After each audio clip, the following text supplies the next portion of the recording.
HB 3502, the Child Protection Bill that redefines abuse to race, trans youth.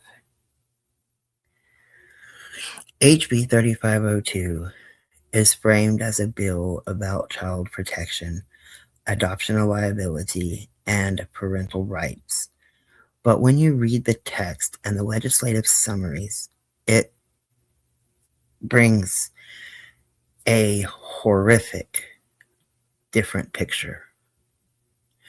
HB 3502 rewrites the Oklahoma Children's Code, redefined what counts as abuse and neglect, protects parents who refuse to support a child's gender transition, prohibits adoption agencies from considering whether a parent will affirm a child's gender identity. It elevates biological sex as the only legally recognized identity and increases criminal penalties for abuse, but exempts anti-trans parenting from those definitions. This is not a neutral child welfare bill. It is a bill that redefines abuse in order to erase trans youth from legal protections. According to the official summaries, no person shall be denied the opportunity to become an adoptive parent on the basis of the adoptive parent's refusal to enable the child to engage in a gender transition. And raising a juvenile consistent with the juvenile's biological sex shall not constitute abuse. This bill also amends child abuse statutes, creates new felony categories, Class A3 and B1 for certain offenses, clarifies that ordinary force for discipline is not abuse, and states that neglect does not include allowing a child to engage in independent activities unless there is willful disregard for harm. On the surface, these look like technical changes, but the implications are enormous. It targets the LGBTQ plus youth by removal of the legal protections from transgender children. By declaring that raising a child consistent with their biological sex is never abuse, the bill protects parents who forcibly detransition their children, protects parents who refuse mental health care for gender dysphoria, protects parents who punish or isolate a child for expressing their identity, and protects parents who deny clothing, names, pronouns, or social transition.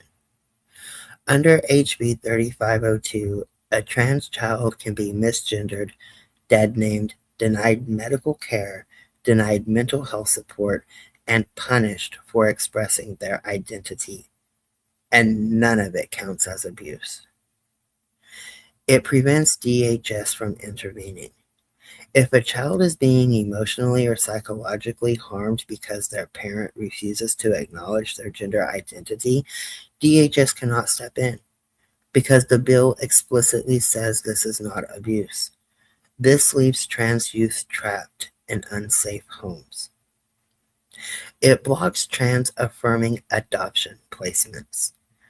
Adoption agencies cannot consider whether prospective parents will support a child's gender identity. This means a trans child could be placed with openly hostile parents. Affirming parents cannot be prioritized, and agencies cannot protect LGBTQ plus youth from anti-LGBTQ plus households. This bill forces agencies to ignore the child's identity and safety. It encourages anti-trans parent practices. By legally protecting parents who refuse to support gender transition, the bill legitimizes anti-trans ideology.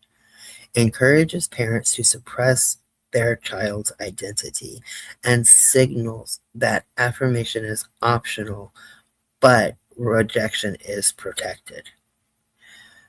This increased family conflict, mental health crisis, and homelessness among LGBTQ plus youth.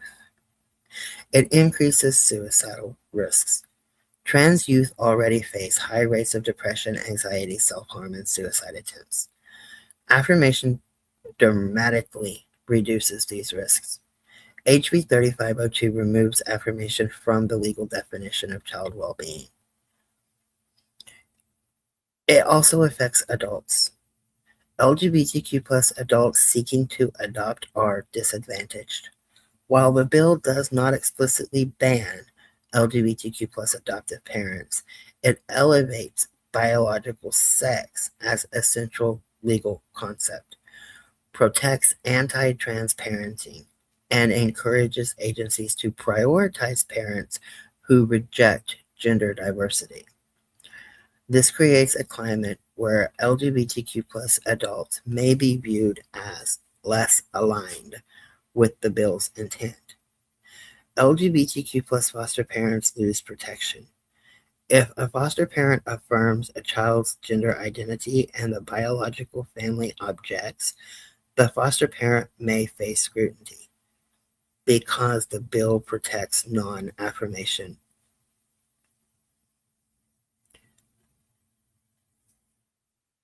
This bill will reshape the whole child welfare system. It rewrites the definition of abuse.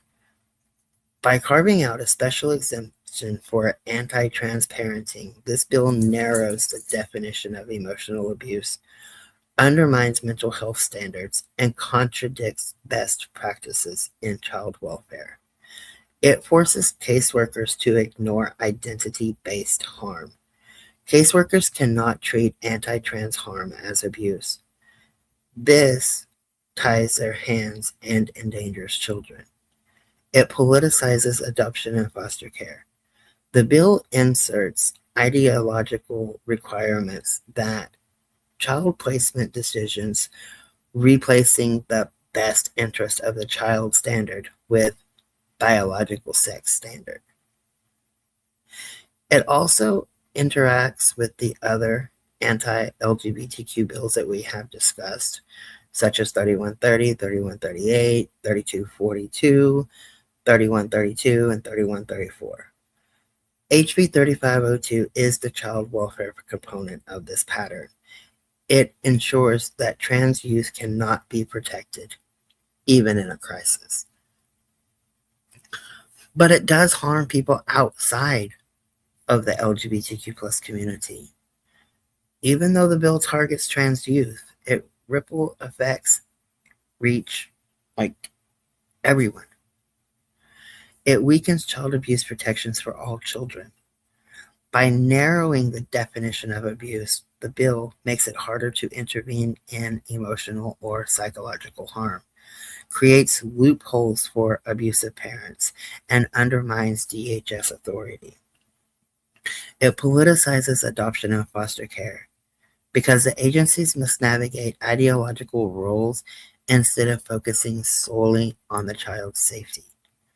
It increases legal confusion for caseworkers because caseworkers must determine what counts as ordinary force, what counts as biological sex-based parenting, and what is exempt from abuse statutes. This slows down investigations and increases risk. It creates unsafe placements. Children, LGBTQ plus or not, may be placed with families who are hostile to their needs because the bill restricts what agencies can consider. It increases state liability. Lawsuits may arise from unsafe placements, failures to protect children, and inconsistent enforcement. It undermines evidence-based child welfare. This bill replaces psychology, social work standards, and medical best practices with political ideology. HB 3502 is not a child protection bill, it is a child erasure bill. It erases trans youth from legal protections, trans identity from adoption decisions, the ability of caseworkers to intervene, the right of children to be affirmed, and the safety of LGBTQ plus youth in hostile homes. And in doing so, it destabilizes the entire child welfare system, harming every child, every family, and every professional who works to keep it safe.